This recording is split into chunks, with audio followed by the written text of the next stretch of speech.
శ్రీమాత్రే నమః. శ్రీ మహాలక్ష్మీ అష్టకం. నమస్తేస్తు మహామాయే శ్రీపీఠే సురపూజితే శంఖచక్రగదాహస్తే మహాలక్ష్మీ నమోస్తుతే.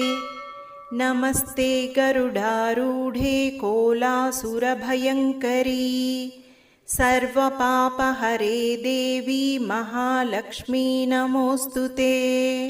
सर्वज्ञे सर्ववरदे सर्वदुष्टभयङ्करी सर्वदुःखहरे देवी महालक्ष्मी नमोस्तुते. सिद्धिबुद्धिप्रदे देवी भुक्तिमुक्तिप्रदायिनी मन्त्रमूर्ते सदा देवी महालक्ष्मी नमोस्तुते. आद्यन्तरहिते देवी आदिशक्ति महेश्वरी योगज्ञे योगसम्भूते महालक्ष्मी नमोस्तुते. स्थूलसूक्ष्ममहारौद्रे महाशक्ते महोदरे महापापहरे देवी महालक्ष्मी नमोस्तुते.